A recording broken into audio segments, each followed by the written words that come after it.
Hello and welcome along to another episode of this FM20 Build a Nation story from Cliftonville with me, Daniel. It's part 28 and today we finish the week with another big episode, a chance to win a trophy via the Shield for the second time in a row, and a chance to look at transfer action, a little bit going both in and out of the club. And of course, we've got our youth intake preview as well. So plenty to look forward to, plenty to get excited about, and hopefully a bit more silverware to put in the cabinet. Or at least in this instance, keep one trophy in there. So if you're looking forward to all of that and another action-packed episode, please do put a thumbs up on the video. It does make such a difference and I can't thank you enough for your continued support. If you want to stay up to date with this story every single day on the channel, please do subscribe down below and turn that notification bell on. We'll also have weekly live streams in the run-up to FM21. And of course, it's only a few weeks away now, so we'll be sharing our stories. We'll have some votes over on the community page, so keep your eyes peeled for those and please do come and have your say. But today we've got so many different things to talk about, so we're going to start with the transfers because of course in January that's always the bit we want to get involved with. A few players potentially leaving, again the interest in Connor Johnson is growing, but until we get to that 300,000 or 400,000 he's not going anywhere. So Connor Johnson's still at the club at the moment. If we go and have a look at the history though, we'd sort of prepared for Dylan McCanday leaving, and then Larne ended their interest in him. So as a result, we've got another very good right winger. Let's go and take a look. And hidden behind my head is that very man. On loan from Tottenham Hotspur, Jack Clark. Started his career at Leeds, of course, has had a loan spell at QPR, played 15 games for Spurs, in the league that is, and now has joined Cliftonville. 4-star ability, 5-star potential, an incredible winger. A really good step up for us, worth £9 million, and most importantly, no wage contribution. Nothing being paid towards him at all. He's on loan to the end of the season and he is going to be a superstar. Couple of sub appearances to get him fit. He's now match fit and will make his first start in the Shield final today. But let's go and have a look at the squad because there's more news than just that. We have extended some of our long-term loans. So Glenn Middleton, Nico Williams and Saul Shotton have all signed on for another year. We were paying 50 quid a week towards Saul Shotton. Now we're paying nothing. West Brom have let him come for free. So a good centre-half guaranteed.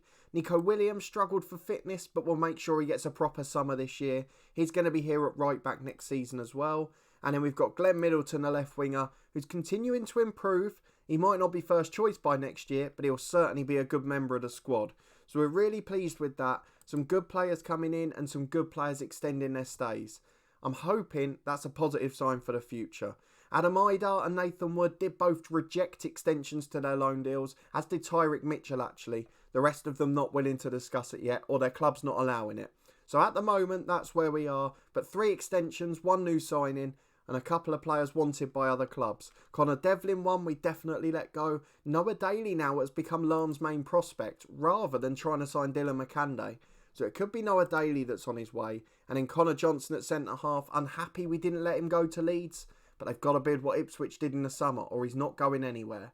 We're also looking at potentially loaning a couple out, but we'll wait till the end of this month when the fixture congestion's finished. If we have a look at that schedule so you can see what's been going on, we have lost our invincible run again, I'm afraid. A defeat in the Danske Bank Premiership, away at Dungannon, Gerard Little, Sean and Clucas and the likes, all costing us that time.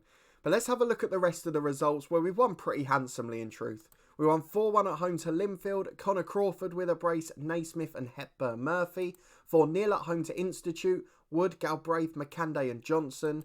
3-1 away at Ards, today's opponents, Daly, Idar and Naismith with second half goals. A 2-1 defeat of course at Dungannon, McAleer with a brace for them, but Hepburn Murphy had given us the lead early on and we're really disappointed to have thrown that away. 4-0 at home to Larne, who continue to flatter to deceive. Is Lansbury, Idar, Wood and Crawford on that occasion. 4-1 at Crusaders, a brace for Hepburn Murphy after early goals for Henry Lansbury and Adam Idar. A 3-1 win at home to Ballymena, our bogey side. They're really struggling this year. Hepburn Murphy, McCanday and Connor Crawford. 6-0 on New Year's Day at home to Coleraine. 4 for Idar, Hepburn Murphy and Middleton with 1 apiece. And then at home to Glenarvan, a more comfortable 2-0 win. And that was Glenn Middleton with the brace. At home to Queen's University in the Irish Cup, we played a reserve side largely. Galbraith, McLaughlin, Mitchell and a brace for Connor Crawford.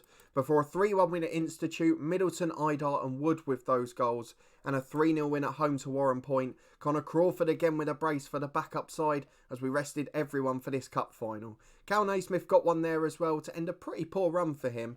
And I believe Connor Crawford is now the top scorer in the league. On 15 goals, he's done really well actually. I'm not sure how many he's started. He has played 7 starts, 10 sub-appearances. That's remarkable. If we have a look at Idar, who's got 13, he's started 15, subbing 3. So actually, Connor Crawford might be our best goal scorer. Who would have thought that? Owens for Crusaders on 15 as well. Good experienced striker, good target man, and he's scoring goals for fun too. But apart from that one slight slip up against Dungannon, who are now in 2nd place, it is plain sailing. I mean, what we've got to be disappointed about is Linfield are 4th, Larne are 8th. We talked about the summer for Larne. They spent in excess of £500,000. They invested over £10,000 extra a week on their wages, more than our entire wage bill, don't forget. And they are on 29 points, averaging just over 1 a game. It's pretty embarrassing, really. They've employed former Crusaders manager Stephen Baxter. Gerard Little staying at Dungannon. He was the first choice, but he came out in the media and said he's not going there at all. So really interesting moves that. Let's see if there's anything else going on in the transfer window in Northern Ireland. Since the start of January, there's not been a huge amount. From Sligo Rovers to Larne, we knew about Oscar Brennan, a really good defensive-minded midfielder, but again, not made a difference to their results really. Institute have signed Connell Woods, a 16-year-old striker from Ballina Millard, and he's really good. They always produce good youngsters. Don't forget Peter McLaughlin in our Dorking save. There's another one there. Jamie Glackin, a well-known name in Northern Ireland, he's gone to Institute on a free agent deal. Had been available since being released by Coleraine in the summer. So that's a bit of a strange one that he didn't get a club. Jake Gorman's gone from Glenarvan to Linfield, a 19-year-old midfielder. Bit of a bizarre move that. And then Ballina Millard have signed Kevin Laughlin on loan from Larne. And that's about it really. It's been a very quiet window so far. I'm not sure what the rumours are. Are there any big deals potentially coming on? Brighton's Ben Wilson going to Linfield. Glenarvan losing Tiernan Parker to Oldham. And Crusaders looking at Rangers' Ross McClelland. So potentially a few good deals for the league. I'm hoping our European run will help that. But it doesn't look likely at the moment. But if we go back to the schedule, we've got one more game to look at. And that is our Europa Conference first knockout round. Remarkably, we've drawn Ostend, who we beat in the playoff for the Europa League, to get into the Europa League group stages and relegate Ostend to the Europa Conference. And now we're meeting again in the last 32. So Ostend, a very good side, Belgian team with 3-star reputation, and it is going to be another tough test. And it comes straight after the Bet McLean Cup final as well. So the first leg in Linfield will be live on camera. And what we'll do with the second leg, I'm not quite sure yet. A long season, but plenty of excitement. We might never have a European run like this again, so we must make the most of it. Finally though, before our cup final against Ards, let's go and have a look at our youth intake preview. And this season, it is good news. This is an excellent group of players coming through. We've still got Mark Smith, who's not the best judge of ability and potential. We are trying to improve our coaching team, but it's coming quite slowly. And it looks like most of the stars are fullbacks. So with Mark Lyons coming in from Institute in the summer, I'm really hoping it will be a right back. We've got a good top prospect in centre midfield. We've got a lot of experienced players there in Henry Lansbury and Sammy Kadira. We've obviously got Galbraith, who's been flirting with leaving for a while, so that would be a good one. There is a left back there as well, so hopefully the right back will be better. But we'll wait and see on that one. Very quickly on the staffing front, we've managed to bring in another coach. Our assistant manager left to manage Ballymena, that man being Patrick McAllister, of course. Steve Baller's come in to replace him. 52-year-old Englishman, formerly manager at Halifax, been involved at Colchester as assistant and at various places in non-league as well. Decent judge of ability potential, decent man manager and a good coach, which is more important for us at this stage. And the other one we brought in was John Collins. Scottish international in the past, of course. Been at Partick Thistle, been at Celtic as assistant, been at Livingston as director of football and managed over in Belgium and at Hibs as well. He's a decent pro, a really solid man and a model professional. So I'm hoping that will get through to our lads. So certainly action-packed off the pitch, but on it, we've got a massive game coming up. We're against Ards in the Shield final. Where's it being played? Windsor Park. Over 9,000 in today, and we've got our first 11 available. I'm putting Johnson in the market, really, to be honest. That's what I'm kind of looking at. And I can just see I've accidentally named 7 subs rather than the 5 we needed. So are we going to go for Sammy Khedira or Ethan Galbraith on the bench? I think we're going to go for Galbraith, McCanday and Crawford instead of McLaughlin. Because I want to make sure that we get the people we need to in the market and in the window to be sold.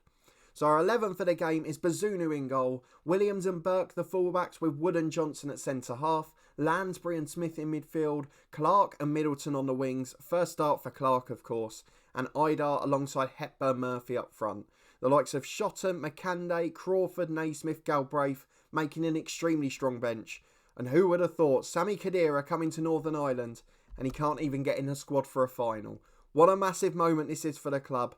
Another chance to add to the collection. Do you think we can do it? I'm hoping we can't slip up. 4-2-3-1 for our opponents today. The star man for them is McGlynn on the left wing. 10 goals in the Premiership already. Naturally a striker playing off the left. And at 24 is probably their star man up there. But we've got our 4-4-2. We're attacking as normal. We're going to tell the lads to pick up where they left off. A good result last time out, of course. And fingers crossed we keep the winning run going and keep the trophy cabinet full. Through the tunnel interview into the first half. Let's see if we can get on top. Well, early on, it's Ards with a throw-in right down by the corner flag here. McGlynn throws it into Boyle, back to Macaulay. Middleton nicks it, but it only falls for Hutchinson. But the cross is blocked, or the shot, sorry. And it falls for Middleton on the left. Surges over halfway on the counter. Runs the length of the pitch into the box. And he's shot straight at Neeson, but he got through very easily there. And on the counter-attack, I think we're going to pick them off today. What I will do is change Clark over to a winger on attack. We've done that early on in this match. And as we go through the first half, we'll be hoping we can get that first goal quickly. If we do, the floodgate should open. Smith gets it in the middle from Nico Williams' pass. Right on the halfway line. Switches left to Middleton again. Up against the fullback. Crosses early. Clark's there. Heads down. And Jack Clark's got his first goal for the club. 6 minutes into his first start. A weak header in truth. And Neeson probably should have saved it. But Jack Clark gives us the lead. And he's made an instant impact over on that right wing. We're now not worried about losing McCanday at all. As Burke picks the ball up on the left-hand side for a throw-in. Into Adam Idar, holds it up, turns, beats his man, and his shot from distance is a little ambitious. Probably optimistic in truth. But it's gone wide to the post, and now it's an Ards free kick. It's been a bit more end-to-end than I expected this game. Hutchinson 25 yards out, curls it in, just over the bar. It's a really good effort from Hutchinson. And it remains 1-0, but we survived one there. As Bazunu clears it down the left, Middleton flicks on. Falls for the right back Macaulay of Ards though. Inside to the central defender, and Hutchinson clears it long straight to Burke. He goes over the top, finds the run of Adam Idar, into the box, his shot saved well, but Hepburn Murphy is there on the rebound. A brilliant save initially from Neeson, but Hepburn Murphy is on his toes, he's ready, and he's got his 20th goal of the season. Not bad for a man who joined a bit later than the rest. And in his second season, he's scoring goals for fun again. As Nico Williams has a throw on the right to Henry Lansbury and now Smith. Forced backwards, goes to the centre half Wood. He comes over halfway. Finds Burke on the left back area. To Middleton. Middleton back to Burke. Burke taking on the fullback. Chance to get the cross in, does early on. Idar heads just over the bar. And even the inopportune arrival of the postman couldn't interrupt that one. As Ryan Burke picks it up on the left again. We're in full flow now. I think the floodgates have opened. But McGovern wins this one back to Macaulay. Hutchinson and Boyle exchange a 1-2. But it's long and straight to Nathan Wood. He wins the header well. And it's over to the right wing for Ards. In their own half, they go back to Boyle. Now McGinty, the number 10, dropping deep again. And it's a long ball forward which Wood is chasing. But McCabe does well, switches to McGlynn. We highlighted him as the danger man. And he has scored an absolute rocket there. Bazunu gets a hand to it, but he cannot keep it out.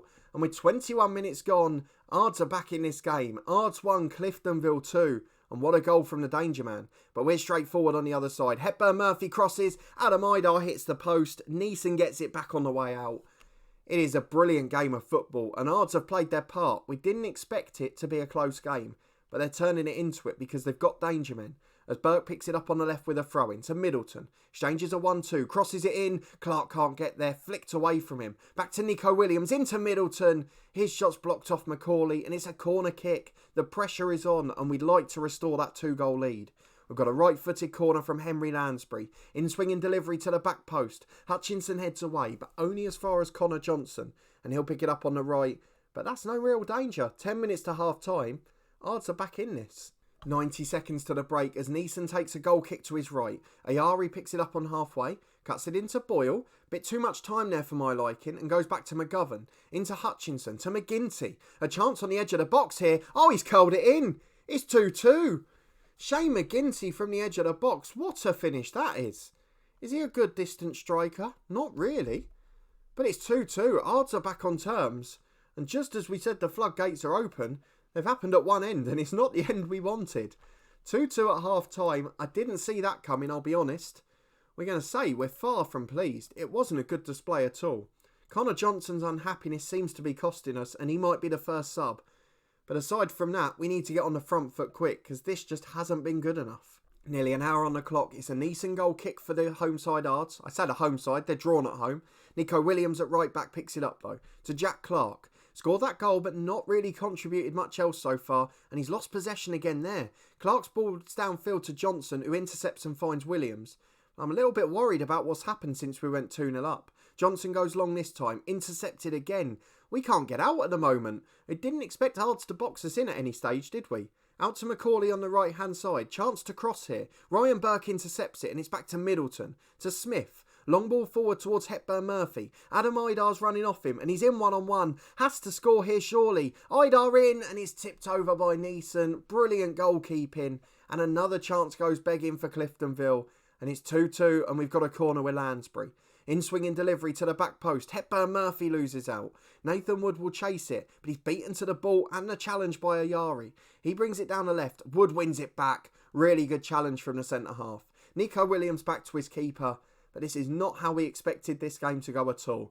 Let's go and make some changes with 25 left and see if we can change the pattern. So despite Connor Johnson, it looks like the three candidates are pretty obvious. Middleton's nervous, not playing great, and he's got a knock, so Naismith on for him. Henry Lansbury will be replaced in the middle by Ethan Galbraith. He'll become a central midfielder on automatic, just to try and plug that gap really. Idar will swap with Hepburn Murphy and Connor Crawford on as the poacher. Top scorer in all competitions, and we need some heroics from the youngster again.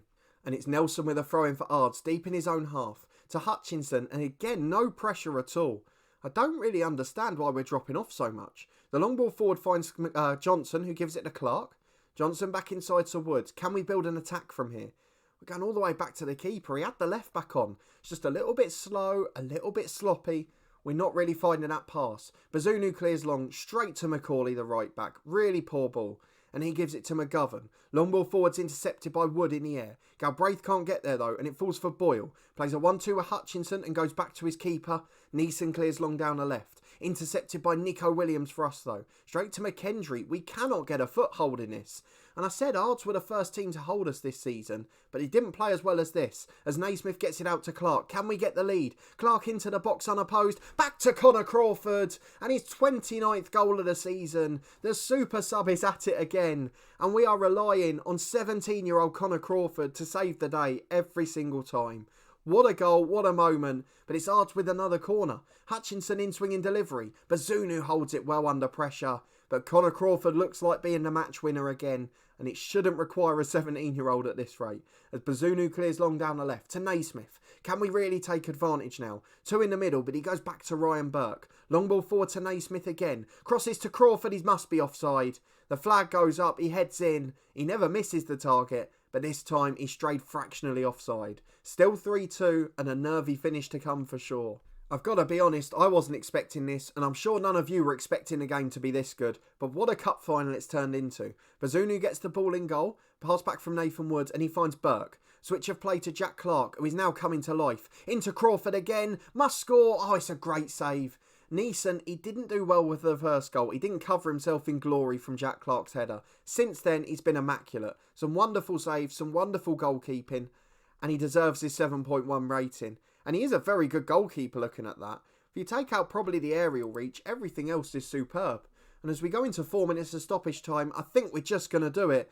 But in the 94th minute, it's Ards again with McCabe. Good block by Burke. Macaulay crosses. Wood heads away. And even to the 94th, it's pressure galore. Galbraith nicks in. He clears it. He finds Hepburn Murphy. 3-on-2 now. We must score the winning goal. It's 3-2. There was an attempt at the slide tackle. It was a dirty attempt at a foul.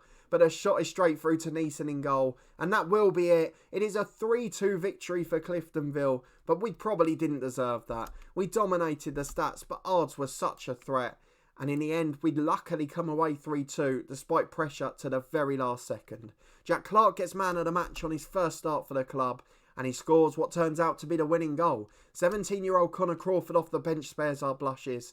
And again, we had a trophy to the cabinet, though that one was far from easy. So we add that to the All-Ireland Champions Cup, we bring in £15,000 to the club, and we win the trophy for the second year in a row. Something that will please the board, please the fans, and hopefully keep people like Jack Clark at this club moving forward. But we need to win the league, we need to win some of the other cups. So let's just skip ahead and see when we'll next be back. As we mentioned, next month's a pretty big one. We continue our league assault, we've got the Irish Cup coming up, we've also got the Bet McLean Cup final and the Europa Conference first knockout round. So this is when we'll be back. Linfield at the neutral venue for the Bet McLean Cup final, and in Ostend at home in the first leg of the first knockout round for the Europa Conference. I guess the positive is, it's a side we know we can beat. We beat them in the Europa League playoff, and that's led to this beautiful European run that we've had all year. So hopefully it continues against Ostend, but either way, we're just very happy to be there. So if you did enjoy this episode, that very tense cup final, please do put a thumbs up on the video. Let me know what you thought of the transfer news. Great to see some of the loan lads extending their stay early. All of them rejected last year, of course, so great to do it early on. And of course, Jack Clark, what an addition he turned out to be. Almost single-handedly won us the cup final. There will probably be some outgoings towards the end of January. I don't plan on doing anything else in terms of ins, but there may be a superstar that comes up, and in which case, you just can't reject them.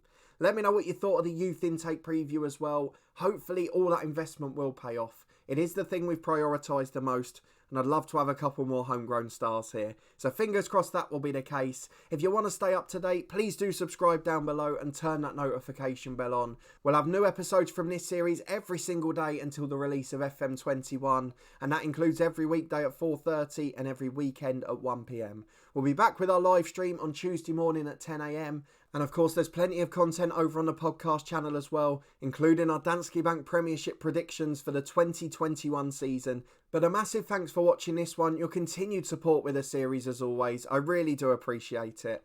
And although Ards ran us close in that one, we've got another trophy in the cabinet. And we'll be looking to add one more next time around. I hope to see you there.